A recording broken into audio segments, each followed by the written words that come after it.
12 men walked beside the Son of God. They saw miracles, felt the wind in Galilee, and carried his words across the earth. But not all their words survived. Some were hidden, buried beneath the fear of heresy and control. These are the lost prophecies of the apostles, and the warnings the church didn't want you to remember. In the flickering light of oil lamps, shadows danced across weathered stone walls as scribes bent over their parchments in the monastery of St. Catherine, high in the Egyptian desert. The year was 367 AD, and the early Christian world stood at a crossroads. Brother Marcus paused in his copying, ink-stained fingers trembling as he held a scroll that would never see the light of day again. Around him, other monks worked silently, their quills scratching out the approved texts that would become the foundation of Christian doctrine for millennia to come. But not all scrolls were destined for preservation. Some, deemed too dangerous or too troubling, were quietly set aside, wrapped in linen, and sealed away in hidden chambers where only whispers could find them. These were not heretical works or pagan texts. These were the words of the apostles themselves, prophecies and warnings that spoke of corruption within the very institution they had died to establish. As Brother Marcus rolled the forbidden parchment with trembling hands, he could not have known that he was witnessing the burial of truth itself, a truth that would remain hidden for over 1,000 years. The early church was not the monolithic institution we know today. In those first centuries after Christ's death, Christianity was a tapestry of diverse communities, each preserving different teachings, different texts, different understandings of what it meant to follow the way. Letters circulated between churches, prophecies were shared, and writings that claimed apostolic authority were copied and recopied across the Mediterranean world. Among these texts were warnings so stark, so prescient, that they would later be deemed too dangerous for the faithful to read. But time has a way of revealing what was meant to be hidden. In dusty archives and forgotten corners of ancient libraries, these lost prophecies have emerged like voices from the grave, speaking across centuries to deliver warnings that the institutional church chose to suppress. What they reveal is nothing short of extraordinary. The apostles themselves foresaw the corruption that would consume their movement, the false teachers who would twist their words, and the gradual eclipse of authentic faith beneath the weight of human ambition and political maneuvering. The story begins not with grand councils or imperial decrees, but with a discovery that would shake the foundations of biblical scholarship. In 1873, a Greek Orthodox archbishop named Philotheos Bryennios was examining manuscripts in the library of the Holy Sepulchre in Constantinople when he stumbled upon something remarkable. Bound within a collection of other texts was a document unlike anything in the accepted Christian canon. It was called the Didache, or the Teaching of the 12 Apostles, and it claimed to preserve the actual instructions given by Christ's disciples to the early church. The text began with words that would have been familiar to any Christian. There are two ways, one of life and one of death, and there is a great difference between these two ways. But as Bryennios continued reading, he encountered passages that seemed to speak directly to the corruption he witnessed in his own time. The Didache warned of false teachers who would come, making merchandise of Christ, and it provided detailed instructions for distinguishing between authentic apostles and impostors who sought only personal gain. Most haunting of all was the text's apocalyptic warning. Watch for your life. Let your lamps not be quenched, and let your loins not be ungirded, but be ready, for you do not know the hour in which our Lord comes. This was not merely a call to personal righteousness, but a prophecy of institutional darkness, a time when the very lamps of truth would be extinguished by those who claimed to guard them. The Didache was not alone. As the 19th and 20th centuries progressed, more and more ancient Christian texts began to surface, each one adding pieces to a puzzle that the institutional church had apparently tried very hard to lose. In 1910, another remarkable discovery came to light. Carl Schmidt, a German scholar, published the complete text of something called the Epistle of the Apostles, a work that had been known to exist but had been considered irretrievably lost for over a millennium. The epistle presented itself as a final message from the 11 faithful apostles, written after Christ's resurrection and ascension, intended to warn future generations about the trials that would befall the church. Its prophecies were so specific, so detailed in their predictions of institutional corruption, that it becomes clear why church authorities might have found them inconvenient. "False prophets shall multiply in the last days," the text declared, "and they shall speak in our names, saying that we have sent them, when we have not sent them." But perhaps the most chilling passage came later in the text, where the apostles described a future time when "the love of many shall grow cold, and lawlessness shall increase, and they who hold fast to the truth shall be few." The epistle painted a picture of a church that would gradually lose its way, becoming more concerned with power and wealth than with the simple message of love and redemption that Christ had preached. These discoveries were not isolated incidents. Throughout the late 19th and early 20th centuries, archaeologists and scholars continued to unearth early Christian texts that had been excluded from the biblical canon. The Shepherd of Hermas, once considered so important that many early Christians regarded it as scripture, emerged from ancient libraries with its own disturbing prophecies. In a series of visions, the text presented an angel who showed the prophet Hermas a great tower being constructed. "The tower you see being built is the church," the angel explained. But the vision that followed was deeply troubling. The angel revealed that many of the stones intended for the tower were rejected because they were corrupt, and that the builders themselves would eventually become more concerned with their own glory than with the integrity of the structure. The shepherd warned that those who are zealous for the building become lukewarm, and that the servants of God shall be scattered because of the wickedness of the pastors. What made these texts so dangerous to the institutional church was not their theological content, which was largely orthodox, but their prophetic accuracy. Written in the 1st and 2nd centuries, they seemed to predict with uncanny precision the very corruption and political maneuvering that would characterize the church's development in later centuries. They spoke of bishops who would seek earthly power over spiritual authority, of councils that would be more concerned with political expedience than divine truth, and of a time when the simple message of the gospel would be buried beneath layers of institutional bureaucracy and worldly ambition. The suppression of these texts did not happen overnight. In the early centuries of Christianity, there was no single authority with the power to determine which writings would be considered canonical. Different churches in different regions maintained their own collections of sacred texts, and what was considered scripture in one community might be unknown in another. The Didache, for instance, was widely read and respected throughout the early church, and many Christians considered it as authoritative as the letters of Paul or the Gospels themselves. The change began in the 4th century as Christianity transformed from a persecuted minority religion into the official faith of the Roman Empire. With imperial backing came the need for standardization and control. The Council of Nicaea in 325 AD was ostensibly convened to address the Arian controversy, but it marked the beginning of a process by which the institutional church would gradually assert control over Christian doctrine and practice. The real work of canon formation took place over the following decades and centuries.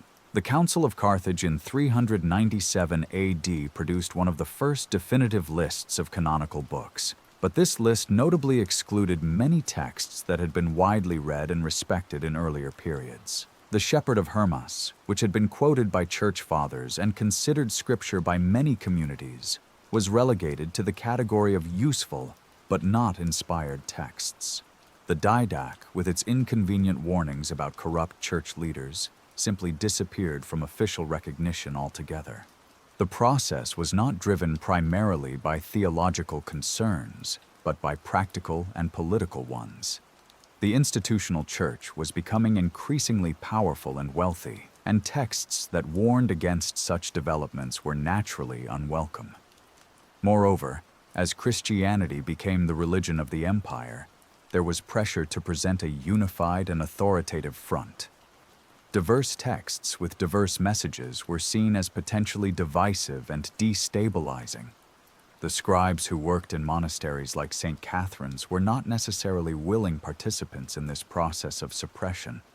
Many of them recognized the spiritual value of the texts they were ordered to set aside.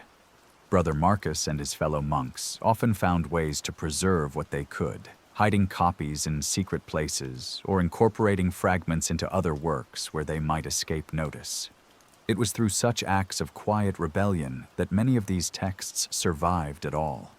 Yet survive they did, and their rediscovery in the modern era has forced scholars and believers alike to confront uncomfortable questions about the development of Christian doctrine. These texts suggest that the apostles themselves anticipated the corruption that would eventually consume their movement. They warned of false teachers who would twist the gospel for personal gain, of leaders who would seek earthly power over spiritual authority, and of a time when the institutional church would become more concerned with self-preservation than with preserving the truth. The prophecies contained in these suppressed texts were not vague or metaphorical. They were specific, detailed, and devastatingly accurate. The Didache's warning about false apostles making merchandise of Christ seems to anticipate the indulgence trade that would scandalize medieval Christianity. The shepherd's vision of corrupt builders more concerned with their own glory than with the integrity of the church reads like a prediction of the Renaissance papacy. The Epistle of the Apostles' warning about the multiplication of false prophets speaking in the apostles' names could hardly be more relevant to an age of competing Christian denominations, each claiming exclusive apostolic authority. Perhaps most unsettling of all is the consistent theme that runs through all these suppressed texts: the prediction that truth itself would become increasingly rare and precious. The Didache warned that lamps would be extinguished and that few would be ready when the Lord returned. The shepherd spoke of servants being scattered because of the wickedness of their pastors.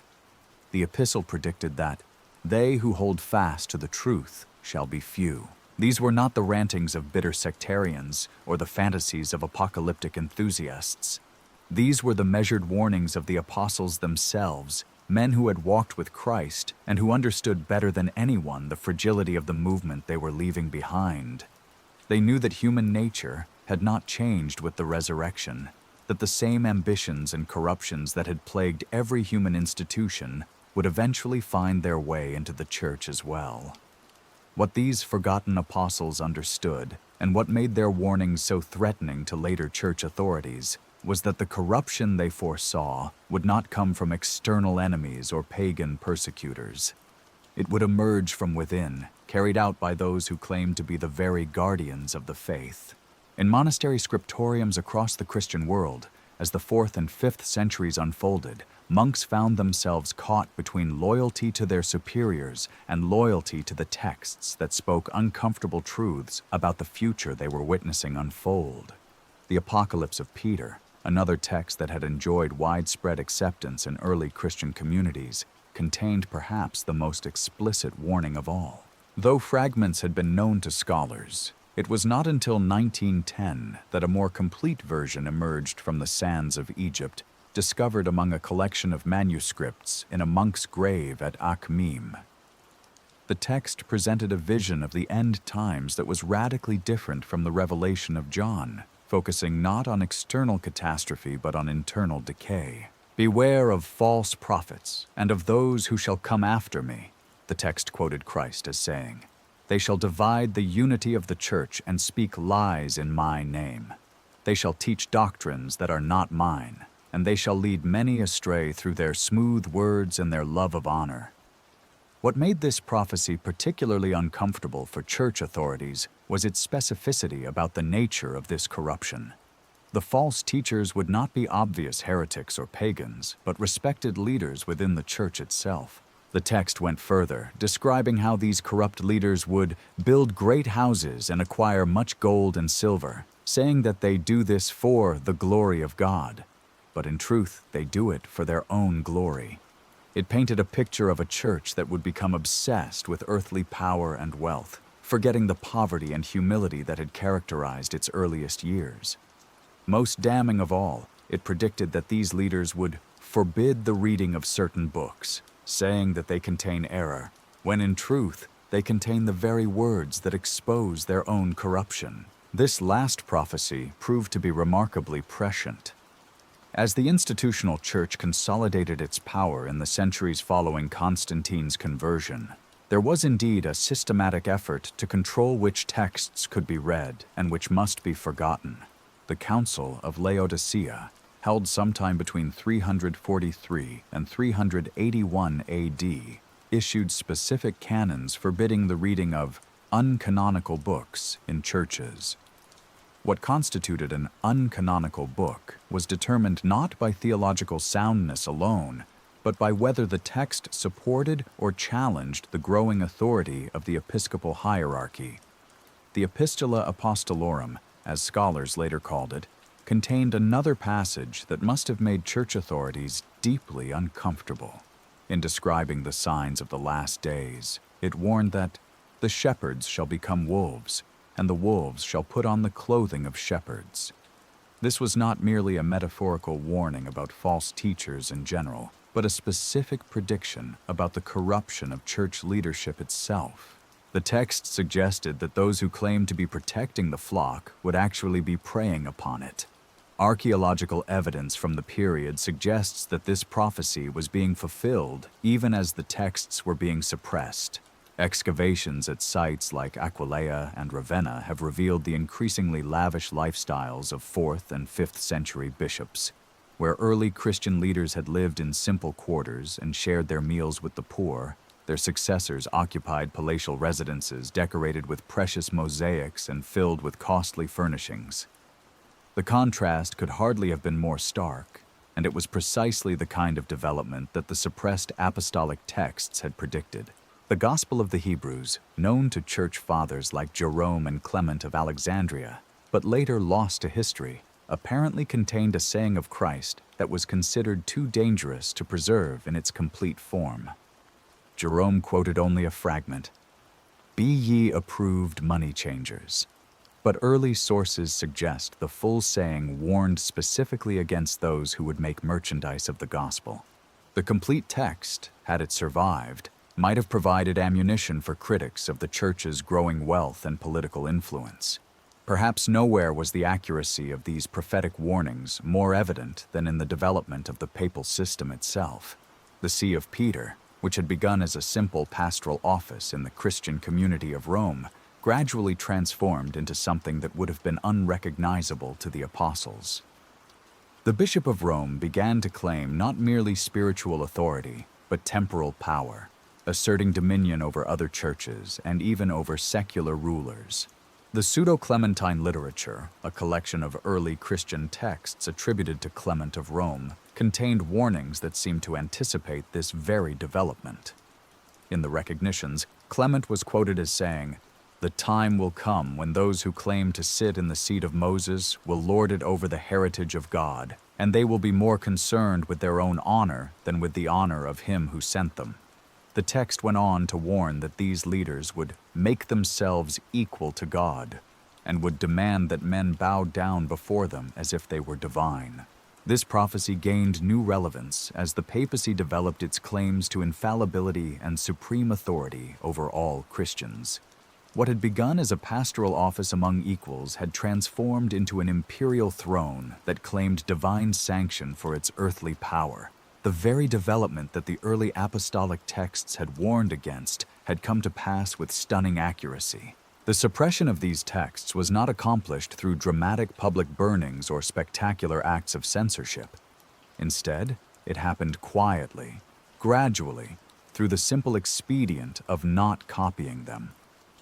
In an age before printing, a text could be effectively erased from history simply by allowing it to fade away, not renewing the parchments as they aged, not training new scribes to copy them, not including them in the official lists of approved readings. Some monks, like Brother Marcus in his desert monastery, recognized what was happening and took quiet steps to preserve what they could. Hidden chambers in ancient monasteries have yielded caches of forbidden texts, carefully wrapped and sealed away by scribes who could not bear to see them destroyed entirely. The famous Nag Hammadi library, discovered in Egypt in 1945, may represent one such attempt at preservation, though its contents were more diverse and included texts that were genuinely heterodox alongside others that were suppressed for purely political reasons. The criteria for suppression were revealing in themselves. Texts that emphasized the authority of individual conscience over institutional hierarchy were particularly unwelcome. The Didache's instructions for testing the authenticity of traveling apostles and teachers implied that ordinary Christians had both the ability and the responsibility to discern truth for themselves, rather than simply accepting whatever their bishops told them. This kind of spiritual independence was precisely what the increasingly centralized church could not tolerate. Similarly, texts that emphasized simplicity and poverty as Christian virtues became problematic as the church accumulated wealth and political influence. The Gospel of the Ebionites, known only through hostile quotations by later church fathers, apparently contained sayings of Jesus that were strongly critical of wealth and luxury. Such teachings were inconvenient for a church that was beginning to justify its own accumulation of property and temporal power as necessary for its mission. The Shepherd of Hermas contained another vision that proved particularly prophetic. In one of its most striking passages, Hermas described seeing a great beast with 4 colors on its head: black, then fiery red, then gold, then white. An angel explained that this represented the ages of the world, with the black representing the present age of corruption, followed by fire and persecution, then a golden age of worldly triumph that would ultimately prove false, and finally a white age of true purity that would come only at the very end. What made this vision uncomfortable for church authorities was its suggestion that the golden age of worldly triumph, which could easily be interpreted as the church's rise to imperial power, was actually a form of corruption, not the victory it appeared to be. The text implied that the church's earthly success would be spiritually harmful, a development that ran counter to the triumphalist narrative that church leaders were eager to promote. The accuracy of these ancient warnings became increasingly apparent as the centuries progressed. The medieval period saw the fulfillment of virtually every prophecy contained in the suppressed apostolic texts. False teachers did multiply, claiming apostolic authority while pursuing personal gain. Church leaders did become more concerned with earthly power than spiritual authority. The simple message of the gospel was indeed buried beneath layers of institutional bureaucracy and political maneuvering. The sale of indulgences, which so scandalized Martin Luther, was precisely the kind of making merchandise of Christ that the Didache had warned against. The Renaissance popes, who lived like temporal princes and waged wars for territorial gain, embodied the corruption that the Shepherd of Hermas had predicted. The multiplication of competing authorities, each claiming to speak for the apostles, fulfilled the warnings of the Epistula Apostolorum with remarkable precision. Yet perhaps the most chilling prophecy of all was the one that suggested truth itself would become rare and precious. As these texts predicted, there did come a time when the lamps would be quenched, and when those who hold fast to the truth would be few. The very suppression of the prophetic texts themselves became part of the fulfillment of their own predictions. By hiding away the warnings, the church had helped ensure that they would come to pass. The rediscovery of these texts in the modern era has forced scholars to confront the possibility that the apostles were not merely founding a religious movement, but issuing warnings about its inevitable corruption. They understood, perhaps better than anyone, that human institutions, no matter how sacred their origins, are subject to the same temptations and failures that have plagued every human endeavor throughout history. What emerges from these suppressed prophecies is not a condemnation of faith itself, but a warning about the danger of confusing human institutions with divine truth. The apostles who wrote these texts had seen firsthand how quickly good intentions could be corrupted, how easily spiritual authority could be transformed into temporal power, how readily the message could be obscured by the messenger. Their prophecies were not meant to discourage future believers, but to prepare them for the trials that would inevitably come. They understood that the preservation of authentic faith would require constant vigilance against the very human tendency to transform spiritual movements into political and economic enterprises.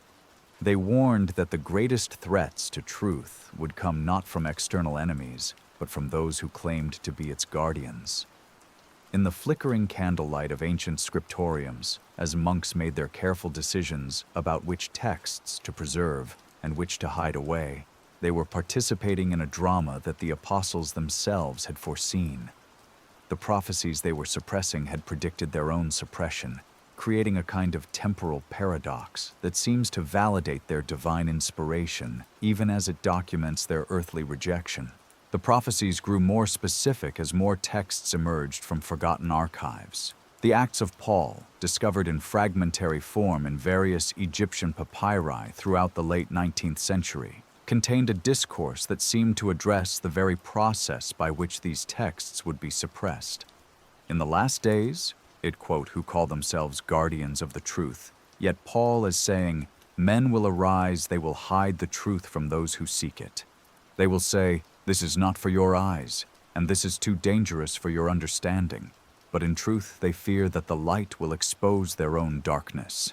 The manuscript tradition of this text was particularly telling.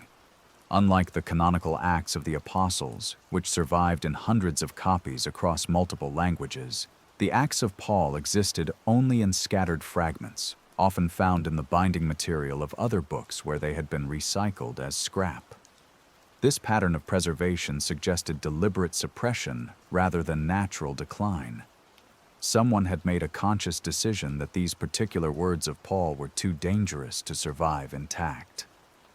Another fragment, known as the Preaching of Peter, surfaced in the early 20th century among the Oxyrhynchus papyri.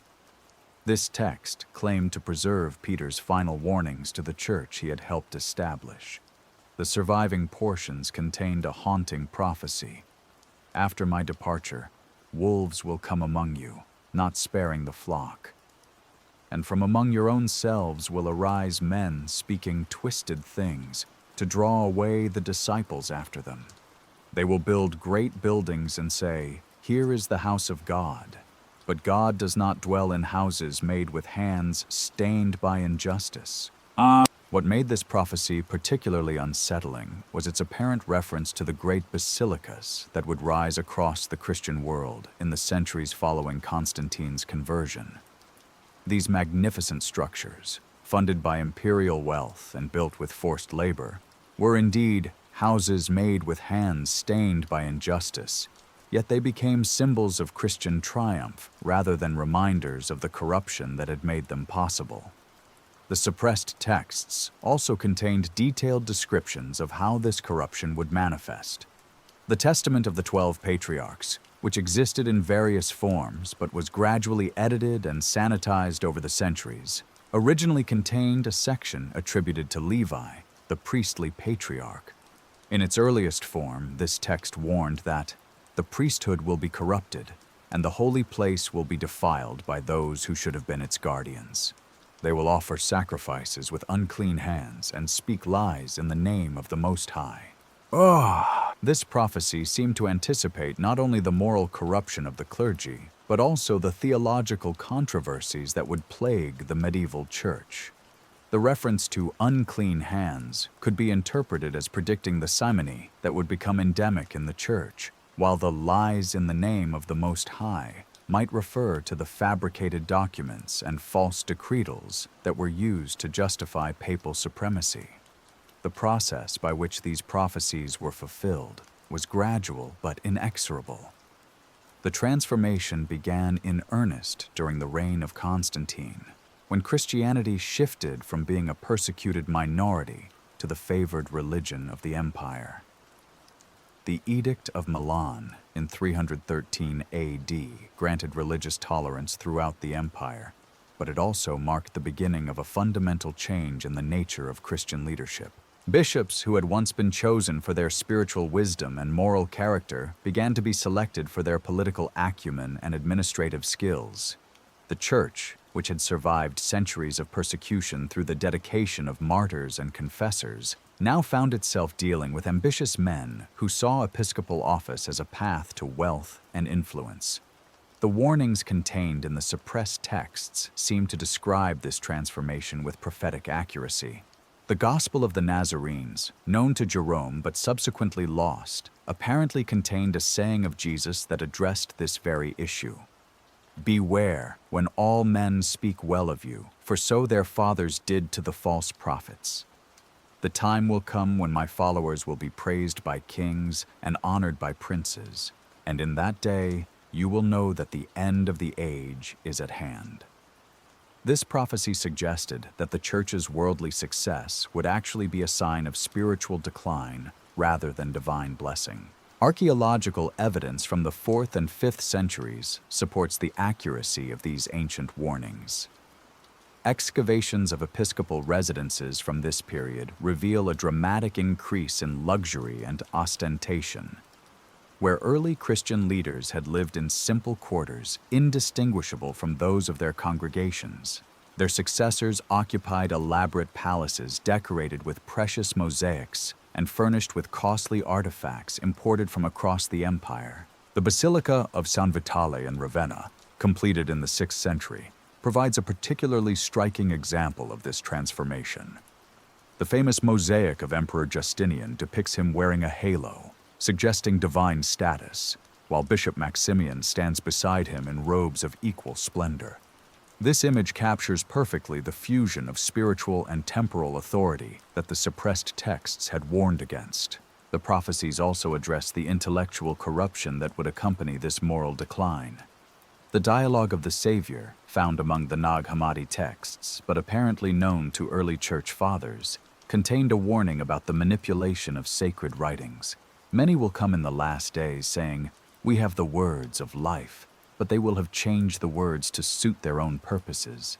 They will add to them and take away from them, making the straight paths crooked and the clear waters muddy. This prophecy proved remarkably prescient as the canonical process unfolded. Texts that supported the growing authority of the episcopal hierarchy were preserved and promoted, while those that emphasized the priesthood of all believers or the independence of local communities were gradually marginalized. The very texts that contained these warnings became victims of the process they had predicted. The suppression was not always accomplished through direct prohibition.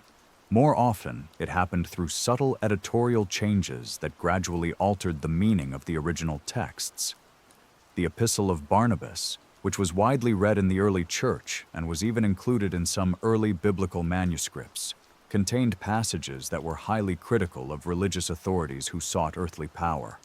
Later copies of this text show evidence of careful editing, with the most pointed criticisms either softened or removed entirely. Similarly, the letters of Clement, which had been respected throughout the early church, underwent significant revision over the centuries.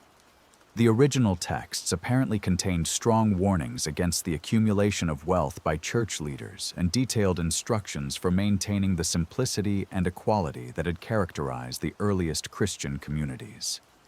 By the time these letters were included in official collections, however, many of these inconvenient passages had disappeared. The 4th book of Ezra, which had been popular among early Christians and was quoted by church fathers, contained a vision that seemed to predict this very process of textual corruption. The prophet was shown a vision of books being burned and rewritten, with the angel explaining, "The old writings have been corrupted by those who do not understand them. They have added their own thoughts and removed what displeases them. But the truth remains hidden for those who seek it with pure hearts." This prophecy took on new meaning as scholars began to uncover evidence of systematic textual manipulation throughout the early medieval period. Manuscripts that had once contained challenging passages were found to have been altered, with the original text scraped away and replaced with more acceptable versions. The very prophecies that warned of such corruption had themselves become victims of the process they described. The Council of Trullo in 692 AD marked another significant milestone in this process of suppression. This council, while not recognized by the Western Church, produced a detailed list of approved and condemned texts. Many of the works that had been widely read and respected in earlier centuries were now officially prohibited.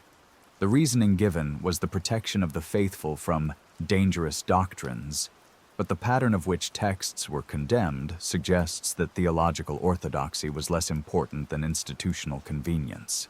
The Apocalypse of Paul, which had been enormously popular throughout the early medieval period, was specifically condemned by this council, despite containing nothing that contradicted basic Christian doctrine.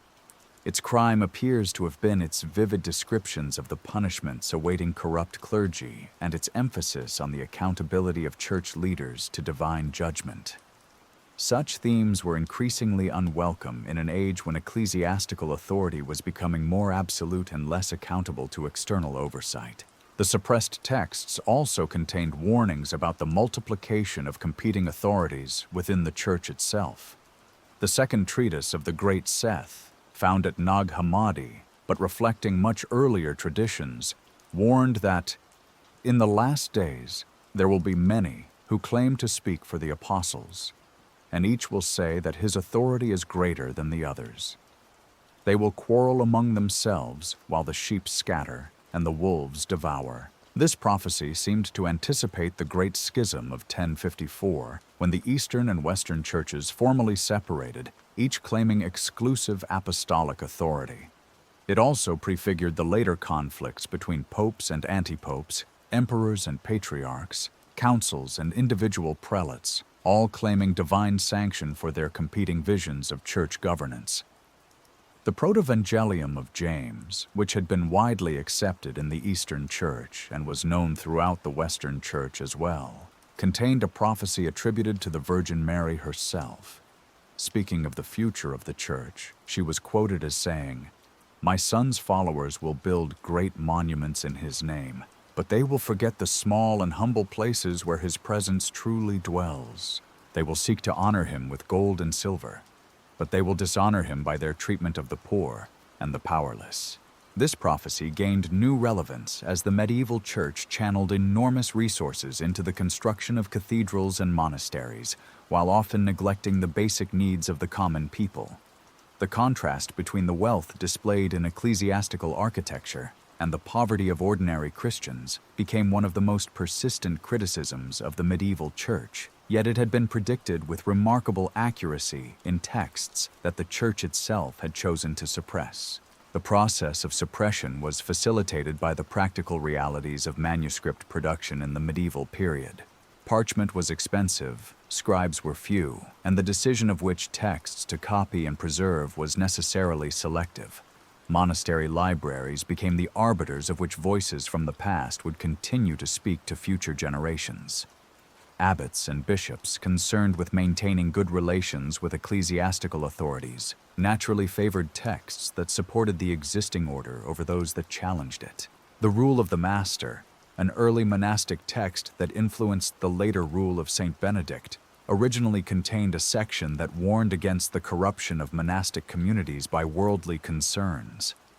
"The time will come," it predicted, "when monasteries will be filled with gold and silver, and the monks will dress in fine robes and eat at rich tables. They will say they do this for the glory of God, but in truth, they will have forgotten the poverty of him whom they claim to serve." This prophecy was fulfilled with stunning accuracy as medieval monasteries became centers of economic power and political influence. The great abbey churches of the High Middle Ages, magnificent as they were, represented exactly the kind of worldly splendor that the early monastic texts had warned against. The fact that the warnings themselves had been edited out of the monastic rules only added to the irony. The suppressed texts also contained prophecies about the role of secular authorities in church affairs. The Constitutions of the Apostles, a compilation of early church law that was widely respected in the Eastern Church, included a warning attributed to the apostles collectively. "Beware of princes who claim to serve God but seek to use his church for their own purposes. They will call councils not to seek truth, but to impose their will. They will appoint bishops not for their holiness, but for their obedience." This prophecy seemed to anticipate the entire history of Caesaropapism in the Byzantine Empire, where emperors regularly interfered in theological disputes and appointed church leaders who would support imperial policy. It also prefigured the later conflicts between popes and Holy Roman emperors in the West, where spiritual authority became entangled with temporal power in ways that the early church would have found shocking. The accuracy of these ancient prophecies extended even to specific details of how the corruption would manifest. The Epistle of Titus, a pseudepigraphic work that circulated widely in the early church, contained a prediction that, in the last days, the shepherds will sell the sheep instead of protecting them, and they will say that the sheep benefit from being sold. This seemed to anticipate the practice of selling ecclesiastical offices, which became endemic in the medieval church despite repeated attempts at reform. The text went on to predict that they will even sell the promise of heaven itself, and the poor will give their last coins to buy what Christ gave freely. This prophecy found its fulfillment in the indulgence trade that would eventually provoke the Protestant Reformation. The fact that such practices had been predicted and condemned in suppressed apostolic texts added weight to the Reformers' arguments that they were returning to authentic Christian teaching. As the medieval period progressed, the gap between the warnings contained in the suppressed texts and the reality of church life became increasingly difficult to ignore. Reformist movements repeatedly rediscovered fragments of these ancient prophecies and used them to support their calls for change.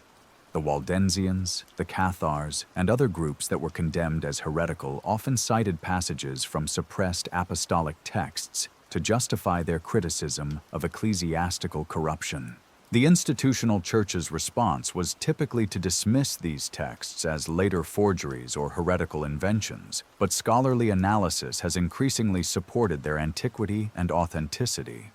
Many of the prophecies they contained were so specific and so accurately fulfilled that they seemed to demonstrate genuine prophetic insight rather than retrospective composition. The ascension of Isaiah, known in various forms throughout Christian history but gradually marginalized, contained perhaps the most comprehensive prophecy of all. It described a vision of the church's future that included virtually every aspect of the corruption that would later emerge. In the last days, those who claim to be apostles will multiply, and they will love the first seats and the greetings in the marketplaces. They will build great houses and gather much gold, saying they do this for God's glory, but their hearts will be far from Him. They will make laws that bind heavy burdens on men's shoulders, while they themselves will not lift a finger to help. The simple faith that I have taught will be buried beneath their traditions, and the poor will cry out for justice while the rich grow fat on their offerings. This comprehensive prophecy seemed to encompass the entire trajectory of institutional Christianity, from its humble beginnings to its medieval flowering as a temporal power.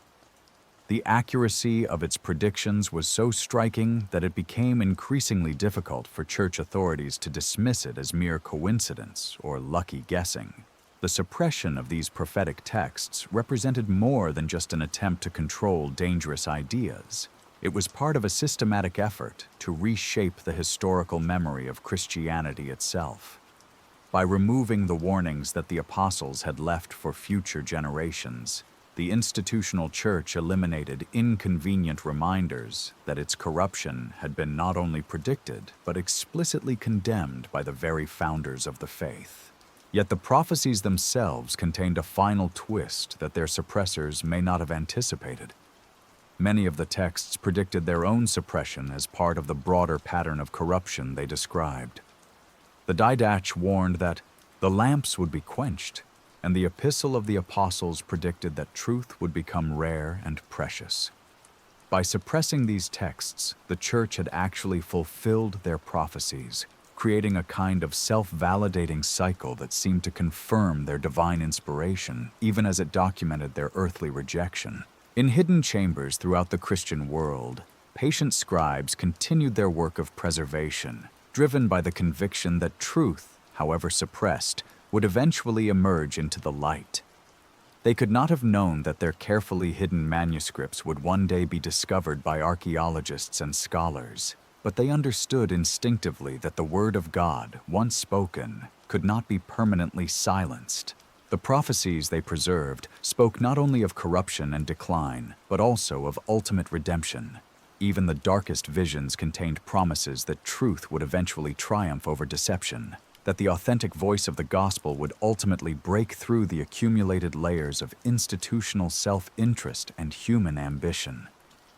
The very survival of these texts through centuries of suppression seemed to validate their promises that the light could not be permanently extinguished, no matter how determined the forces arrayed against it. The rediscovery of these ancient texts forced uncomfortable questions about other works that might still be waiting in forgotten corners of history.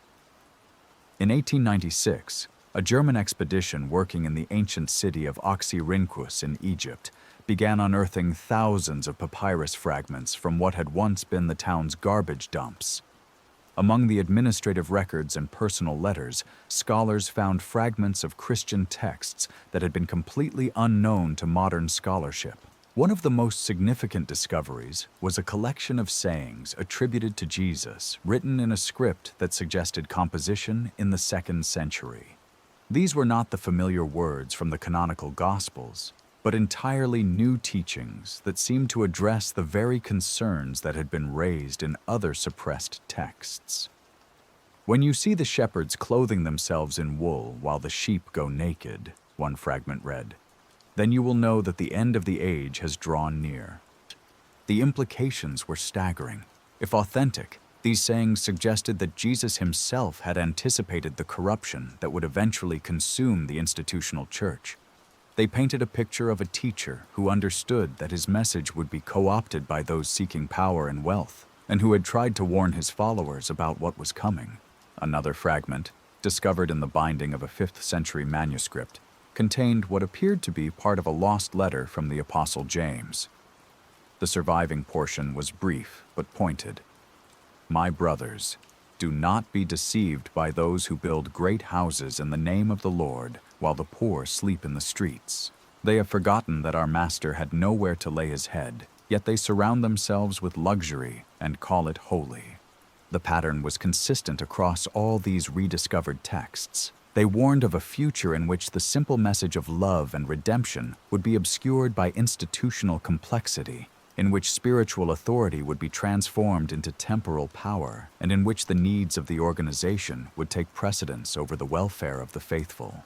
What made these prophecies particularly compelling was their specificity and their apparent fulfillment in the historical development of the Church. The pseudo-Clementine homilies, texts that had once been widely read but had gradually disappeared from circulation, contained an extended discourse on the nature of religious authority.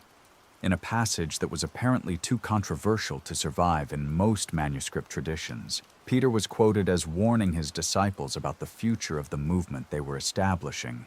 "There will come a time when those who claim to sit in my seat will demand that men kneel before them as if they were gods. They will wear crowns of gold and live in palaces, forgetting that I was a fisherman who owned nothing but his nets." This prophecy seemed to anticipate with uncanny accuracy the development of the papal monarchy, with its claims to supreme authority over all Christians and its increasingly elaborate ceremonial trappings.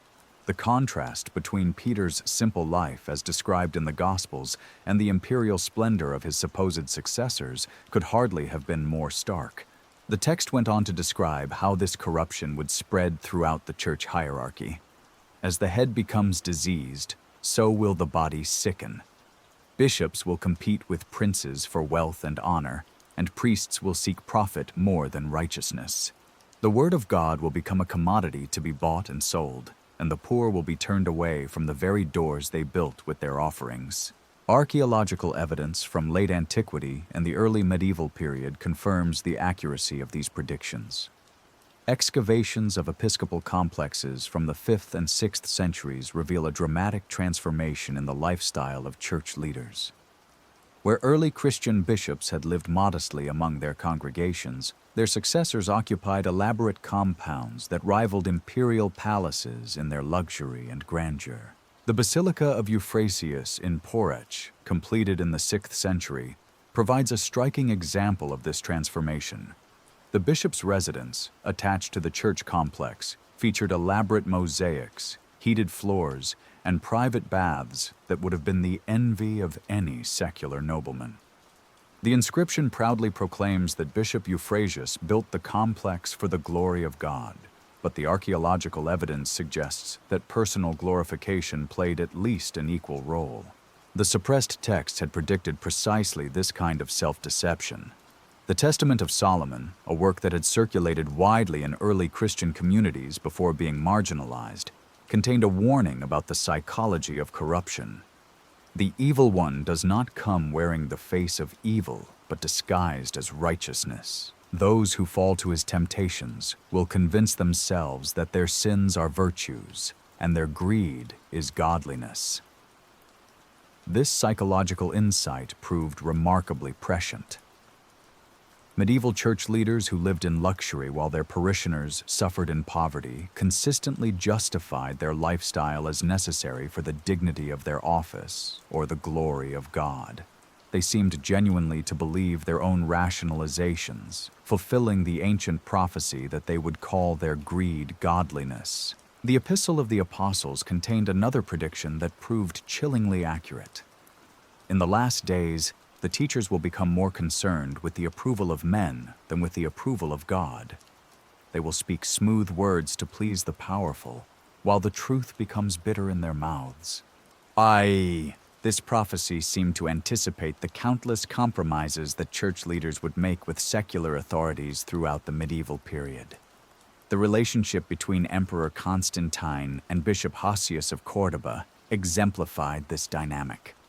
Hosius, who had suffered under persecution and should have understood the importance of spiritual independence, became Constantine's chief ecclesiastical advisor and consistently supported imperial policy even when it conflicted with theological principle.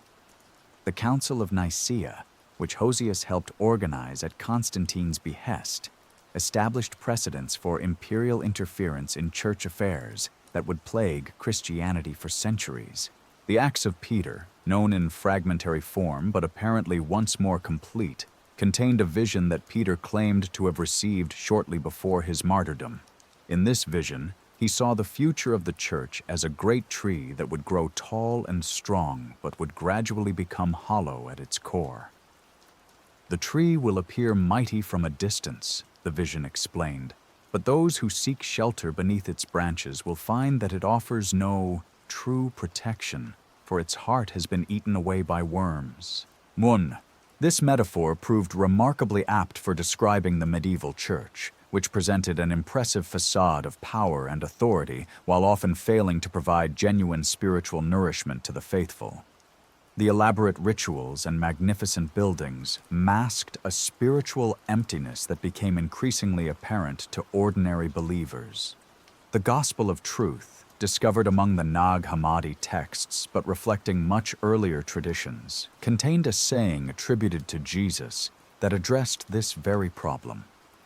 "Many will build temples in my name, but I will not dwell in them, for they have been built with stones quarried from the hearts of the poor." This prophecy seemed to anticipate the massive cathedral-building projects of the High Middle Ages, which often impoverished entire communities while enriching the church hierarchy. The construction of Notre Dame de Paris, begun in 1163, provides a perfect example of this dynamic. The project required enormous financial resources that were extracted from the common people through various taxes and levies, while the cathedral itself became a symbol of ecclesiastical power and prestige. The irony that a religion founded by a carpenter's son who preached poverty should manifest itself in such ostentatious displays of wealth was not lost on contemporary critics. The suppressed texts had also predicted the intellectual corruption that would accompany this moral decline. The dialogue of the Savior warned that, in the last days, the teachers will multiply words while diminishing understanding. They will build great libraries filled with books that obscure rather than illuminate, and they will call their confusion wisdom. This prophecy found its fulfillment in the scholastic theology of the medieval period, which often seemed more concerned with elaborate philosophical speculation than with the simple truths of the gospel. The writings of theologians like Duns Scotus, brilliant as they were, represented exactly the kind of intellectual overcomplication that the ancient texts had warned against. The Apocryphon of John, another text from the Nag Hammadi collection, but with roots in much earlier Christian tradition, contained a discourse on the nature of false teaching that proved remarkably relevant to later developments. The deceivers will not come proclaiming obvious falsehoods, for even the simple could recognize such deception. Instead, they will take the truth and wrap it in so many layers of interpretation that it becomes unrecognizable. They will speak the words of life, but drain them of their power. This prophecy seemed to describe precisely what happened to Christian doctrine as it became increasingly systematized and institutionalized. The simple teachings of Jesus were buried beneath layers of theological speculation, canonical law, and ecclesiastical regulation until the original message became almost unrecognizable. The process was gradual, but inexorable. Each generation of church leaders added new layers of interpretation and regulation, always claiming to clarify and protect the faith while actually making it more complex and less accessible to ordinary believers. The Didache's simple instructions for Christian living were replaced by elaborate penitential systems that required professional interpretation. The straightforward ethical teachings of the Sermon on the Mount were obscured by casuistic reasoning that could justify almost any behavior if it served institutional interests. The Book of Thomas the Contender, preserved in incomplete form at Nag Hammadi, contained a warning that proved particularly prophetic. Beware when the fire of faith grows cold and is replaced by the fire of ambition. The shepherds will compete with each other to see who can build the greatest monument to their own glory, while the sheep scatter and are devoured by wolves. This prophecy seemed to anticipate the countless conflicts between medieval church leaders, from the rivalry between archbishops and bishops to the competing claims of popes and anti-popes. The Great Schism of 1378, when multiple claimants to the papacy excommunicated each other while Europe watched in confusion, represented exactly the kind of scandal that the ancient texts had predicted. The Second Apocalypse of James, known only through fragments but apparently once more substantial, contained a vision of the Church's future that included a particularly disturbing element. In the last days, the shepherds will devour the sheep they were meant to protect. They will say, "Give us your gold and we will pray for your souls," but their prayers will be empty words spoken to an empty sky. This prophecy found its most literal fulfillment in the indulgence trade that would eventually provoke the Protestant Reformation. The practice of selling spiritual benefits for temporal payments represented exactly the kind of commodification of the sacred that the suppressed texts had warned against. Pope Leo X's declaration that the Church has need of money for the glory of God could have been lifted directly from the ancient prophecies about false teachers who would make merchandise of Christ. The Gospel of Philip, another Nag Hammadi text with early Christian roots, contained a teaching that addressed the institutional capture of spiritual authority. Those who seek to control the mysteries of God will find that the mysteries depart from them. They will be left with empty rituals and powerless words, while the true mysteries reveal themselves to the simple and the pure of heart. This prophecy proved remarkably accurate in describing the spiritual sterility that often characterized official church ceremonies in the later medieval period. The elaborate rituals, performed in Latin that most people couldn't understand, became mere theatrical displays that conveyed little genuine spiritual content. Meanwhile, authentic religious experience often manifested itself outside official channels, in mystical movements and popular devotions that the institutional church viewed with suspicion. The suppressed texts had also predicted the economic corruption that would become endemic in the medieval church. The Protevangelium of James, in passages that were later edited out of surviving manuscripts, contained a prophecy attributed to Joseph. The time will come when those who claim to serve God will serve mammon instead.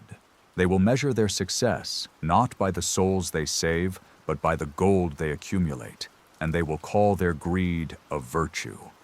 This prophecy was fulfilled with stunning accuracy as medieval monasteries became centers of economic power and political influence. The Abbey of Cluny, at its height in the 11th century, controlled vast estates across Europe and wielded influence that rivaled that of kings and emperors. The contrast between this temporal power and the apostolic poverty that had characterized early monasticism could hardly have been more stark. The rule of the master, which had influenced the development of Western monasticism, originally contained warnings about precisely this kind of corruption. When monasteries become rich, the monks become poor in spirit. When abbots rule like kings, the brothers become slaves. The time will come when men will enter religious life not to flee the world, but to gain mastery over it. These warnings were systematically edited out of later versions of monastic rules, but their accuracy became apparent as medieval monasteries evolved into complex economic and political institutions. The great abbey churches of the High Middle Ages, magnificent as they were architecturally, represented exactly the kind of worldly splendor that the early monastic texts had condemned. The Epistle of Barnabas, which had been widely respected in the early church but was gradually marginalized, contained a prophecy that seemed to anticipate the corruption of the sacramental system itself. In the last days, men will sell the gifts of God as if they were merchants in the temple. They will say, "Pay us gold, and we will give you grace." But grace cannot be purchased with coins minted by human hands. This prophecy found its fulfillment not only in the indulgence trade, but in the broader commercialization of the sacraments that characterized much of medieval Christianity. Masses for the dead became a significant source of revenue for the church, leading to the establishment of chantry chapels, where priests were paid to offer perpetual prayers for wealthy patrons, while the poor received minimal spiritual attention. The accuracy of these ancient prophecies extended even to the intellectual justifications that would be developed for such practices. The Apocalypse of Peter warned that the false teachers will not simply ignore the truth, but will twist it to serve their purposes. They will quote the words of life to justify the works of death, and they will use the name of the Most High to sanctify their own desires. This prophecy proved remarkably prescient as medieval theologians developed elaborate justifications for practices that would have horrified the early church. The doctrine of purgatory, for instance, became a sophisticated theological framework for legitimizing the sale of spiritual benefits, while the concept of the treasury of merit provided a pseudo-scriptural foundation for the indulgence system. The suppressed texts had also predicted the multiplication of competing authorities within the church, each claiming divine sanction for their particular interpretation of Christian truth. The teachings of Silvanus, preserved in fragmentary form at Nag Hammadi, warned that, "In the last days every man will claim to speak for God, and the sheep will not know which voice to follow. The shepherds will quarrel among themselves while the wolves circle the flock." And this prophecy seemed to anticipate not only the Great Schism, but the broader fragmentation of Christian authority that would characterize the later medieval period. The conflicts between secular and regular clergy, between different monastic orders, between national churches and the papacy, all represented the kind of ecclesiastical chaos that the ancient texts had predicted. The Gospel of the Egyptians, known through patristic quotations but apparently suppressed because of its inconvenient contents, contained a saying of Jesus that addressed the institutional pride that would eventually consume the church. "When my followers begin to boast of their numbers and their power, when they count their buildings instead of counting their blessings, then you will know that they have forgotten why I called them." This prophecy proved remarkably accurate in describing the triumphalist mentality that characterized much of medieval Christianity. Church leaders became obsessed with statistics of membership, territorial control, and architectural achievement, while often losing sight of the spiritual transformation that was supposed to be Christianity's primary purpose. The letter of Peter to Philip, another Nag Hammadi text with roots in early Christian tradition, contained a warning about the dangers of institutionalization itself. Be careful not to build walls around the truth, for truth needs no protection from human hands.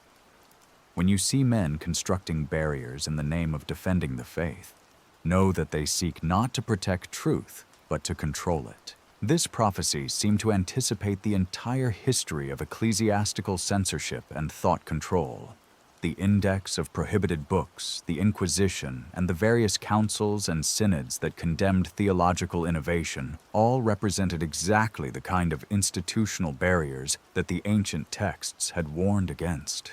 The most haunting aspect of these prophetic texts was their prediction that the corruption they described would be so complete and so subtle that even sincere believers would be deceived by it. The Acts of Thomas, preserved in various forms but with its most challenging passages often omitted, contained a discourse on the nature of spiritual deception. The most dangerous lies are those that contain enough truth to be believable. In the last days, the deceivers will use the words of the apostles to justify the works of the devil, and they will be so skilled in their deception that even the elect would be led astray if such a thing were possible. This prophecy proved chillingly accurate in describing how medieval church leaders consistently used scriptural and apostolic authority to justify practices that contradicted the fundamental spirit of Christianity.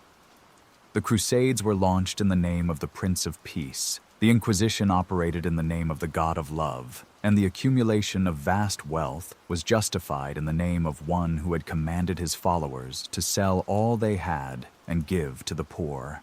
The psychological mechanisms by which this self-deception operated were also predicted with remarkable accuracy in the suppressed texts.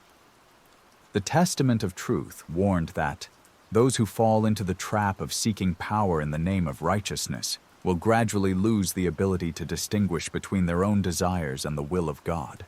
They will become convinced that what serves their interests must also serve divine purposes. This prophecy described precisely the mentality that allowed medieval popes to claim that their political ambitions were actually spiritual missions, and that enabled bishops to justify their luxurious lifestyles as necessary for the dignity of their sacred office. The capacity for self-deception that these texts had predicted proved to be one of the most persistent and destructive aspects of institutional corruption. The Sophia of Jesus Christ, preserved at Nag Hammadi but reflecting much earlier traditions, contained a teaching that seemed to anticipate the intellectual pride that would characterize much of medieval theology. Knowledge puffs up, but love builds up. In the last days, the teachers will become more concerned with displaying their learning than with conveying truth. They will multiply words while diminishing wisdom, and they will mistake complexity for profundity. This prophecy found its fulfillment in the scholastic theology of the High Middle Ages, which often seemed more concerned with intellectual virtuosity than with spiritual edification. The elaborate philosophical systems developed by medieval theologians, however brilliant, often obscured rather than illuminated the simple truths of the gospel that the early church had treasured. The letter of Eugnostos, another text that had been influential in early Christian communities before being marginalized, contained a warning about the dangers of theological speculation. Do not seek to know more than has been revealed, for in seeking to understand the mysteries of God through human reason alone, you will create mysteries of your own that have no foundation in truth. This warning proved remarkably relevant to the development of medieval theology, which often ventured far beyond what could be known from scripture or apostolic tradition into realms of pure speculation. Doctrines like transubstantiation, while perhaps useful as explanatory frameworks, represented exactly the kind of human addition to divine revelation that the suppressed texts had warned against.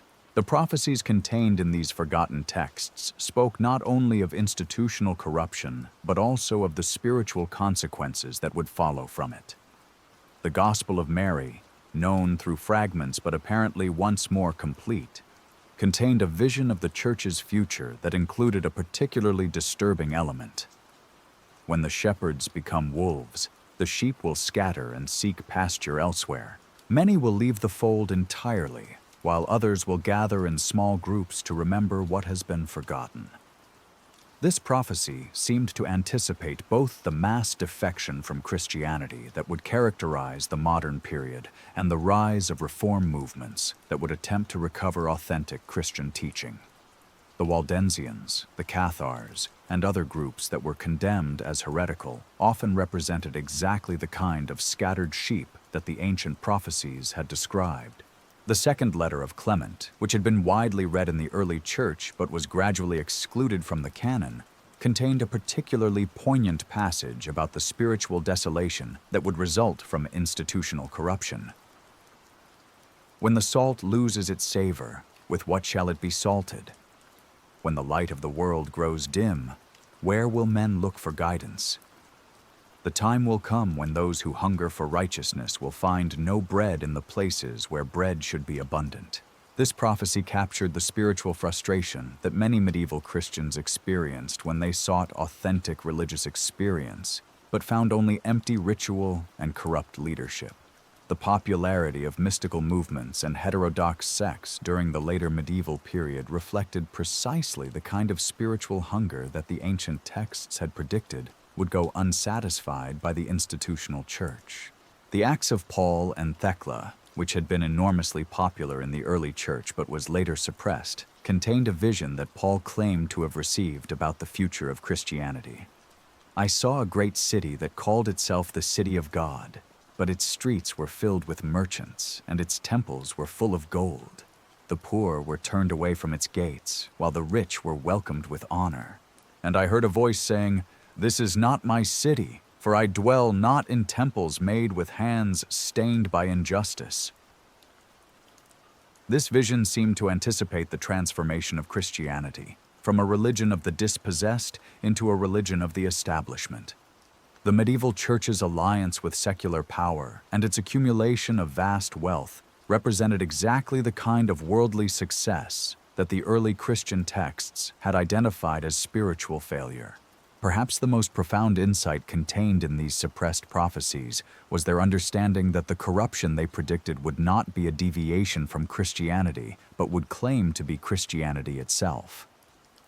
The Gospel of Truth warned that the most dangerous enemy of truth is not falsehood, but half-truth, for half-truth claims the authority of truth while serving the purposes of deception.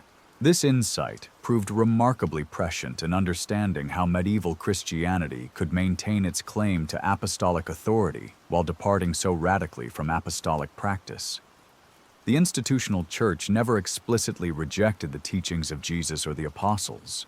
Instead, it developed elaborate interpretive frameworks that allowed it to claim continuity with the past, while pursuing policies that contradicted the fundamental spirit of early Christianity. The suppressed texts had predicted that this process of gradual corruption would be so subtle that it would be almost impossible to detect from within the system itself.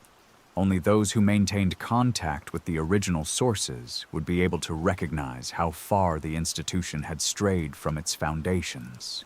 This may explain why the texts themselves were suppressed. They provided too clear a standard by which the corruption of later periods could be measured.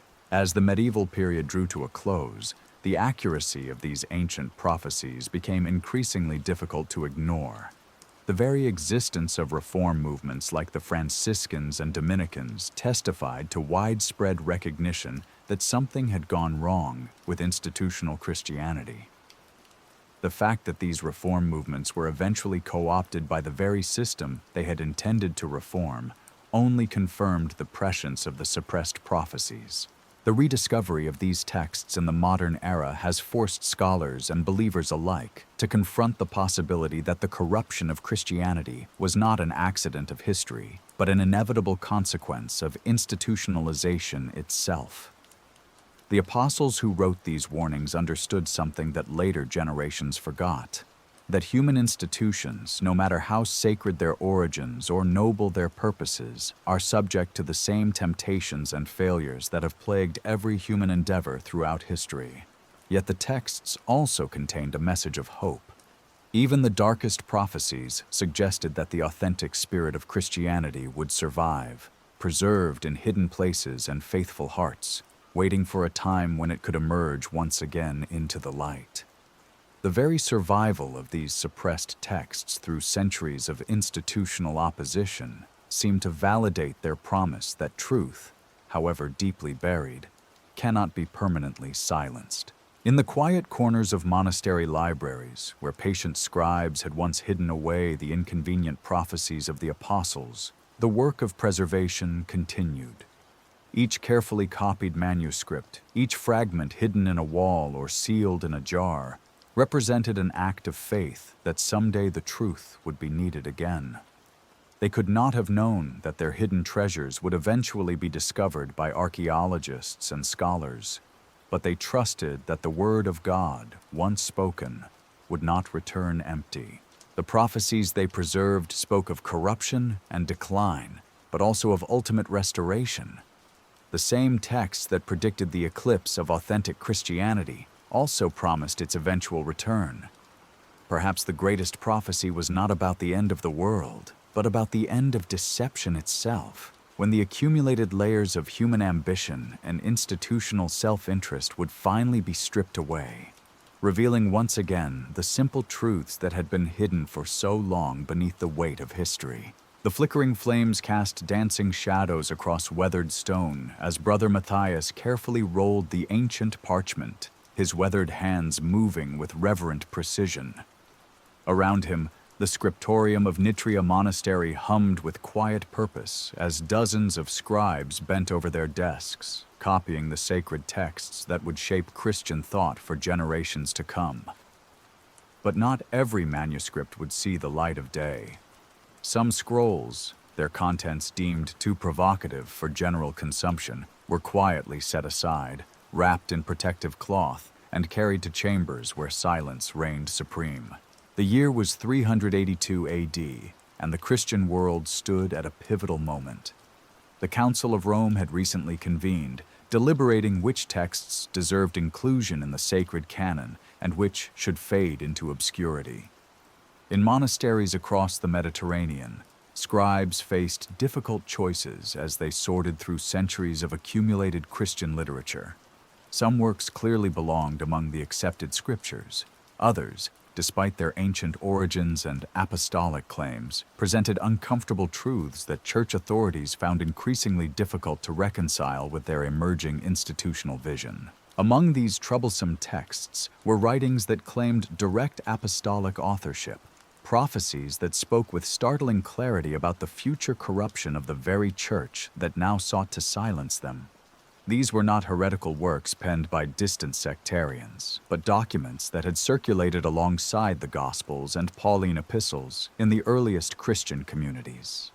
Their suppression would represent one of history's most successful exercises in institutional memory control, burying warnings that would prove devastatingly accurate in the centuries to come. The process of rediscovery began in the most unlikely places.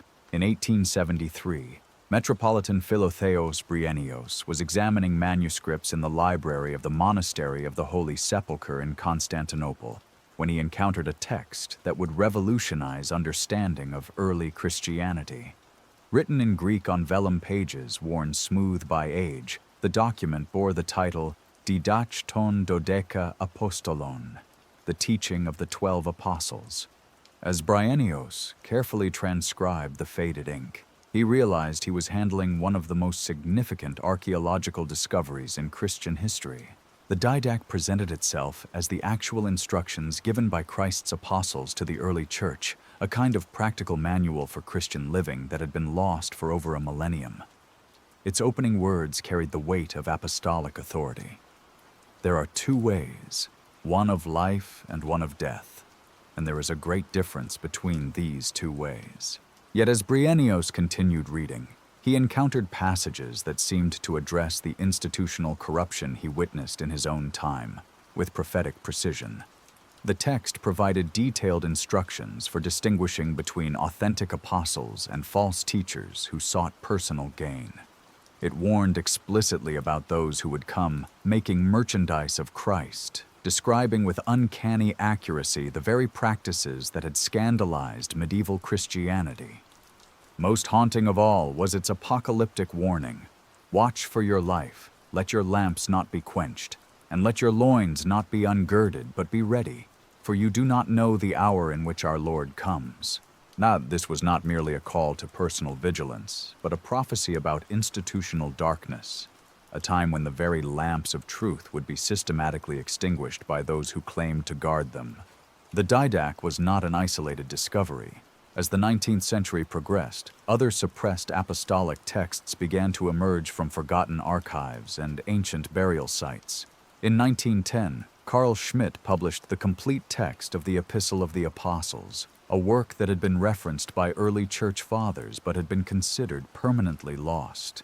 This remarkable document presented itself as a final message from the 11 faithful apostles, written after Christ's resurrection and ascension, specifically intended to warn future generations about the trials that would befall the church.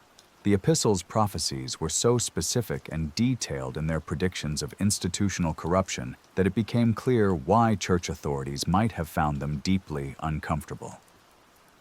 "False prophets shall multiply in the last days," the text declared with apostolic authority, "and they shall speak in our names, saying that we have sent them, when we have not sent them." The document went on to describe how these false teachers would gradually transform the church from within, becoming more concerned with earthly power than heavenly truth. Another significant rediscovery was the Shepherd of Hermas, a text that had once enjoyed such widespread respect that many early Christians regarded it as scripture equal to the canonical books. The work consisted of a series of visions received by a Christian prophet named Hermas, who was shown the future of the church through symbolic imagery that proved remarkably prescient. In one of the most striking visions, an angel showed Hermas a great tower under construction. "The tower you see being built is the church," the angel explained. But the vision that followed painted a troubling picture of the institution's future. The angel revealed that many of the stones intended for the tower would be rejected because they were corrupt, and that the builders themselves would eventually become more concerned with their own glory than with the integrity of the structure they were constructing. The shepherd warned that those who are zealous for the building become lukewarm, and that the servants of God shall be scattered because of the wickedness of the pastors. Today, as scholars continue to examine these recovered texts in climate-controlled archives and digital databases, the prophecies they contain seem more relevant than ever. The warnings about institutional corruption, the commercialization of sacred truth, and the multiplication of competing authorities claiming divine sanction speak directly to contemporary concerns about religious authenticity and spiritual authority. The ancient voices that once whispered in hidden chambers now speak through modern scholarship, their words preserved not in secret scrolls but in academic journals and archaeological reports. The suppressed apostolic texts remind us that the earliest followers of Christ understood something profound about human nature and institutional power. They recognized that the greatest threats to spiritual truth would not come from external persecution or obvious heresy, but from the gradual corruption of those entrusted with preserving and transmitting the faith. Their prophecies were not pessimistic cynicism, but realistic warnings born from intimate knowledge of human frailty and divine truth. In monasteries, scriptoriums around the world, where Brother Marcus and countless others once made their fateful decisions about which texts to preserve and which to hide, modern scholars now work to recover what was lost. Each newly discovered fragment, each carefully reconstructed manuscript, represents another piece of the puzzle that institutional authorities tried so hard to scatter. The irony is inescapable. By attempting to suppress these prophetic warnings, the church fulfilled the very prophecies it sought to silence. The lamps that the Didache warned would be quenched were indeed extinguished for centuries, but they were not destroyed. Hidden in desert caves, sealed in monastery walls, buried in ancient garbage dumps, the light of these ancient warnings waited patiently for rediscovery. Their emergence in our modern age suggests that perhaps the greatest prophecy contained in these suppressed texts was not about the corruption of institutions or the multiplication of false teachers, but about the indestructible nature of truth itself. Perhaps the most haunting realization emerging from these recovered prophecies is that they were never truly about predicting the future at all, but about revealing the eternal patterns of human behavior when confronted with divine truth. The apostles who penned these warnings understood that every generation would face the same choices, the same temptations, the same opportunities to choose institutional convenience over inconvenient truth. Their prophecies were not meant to discourage, but to prepare, not to condemn, but to illuminate the narrow path that leads through the darkness of human ambition back to the light of authentic faith. Perhaps the greatest prophecy was not about the end of the world, but about the end of truth itself.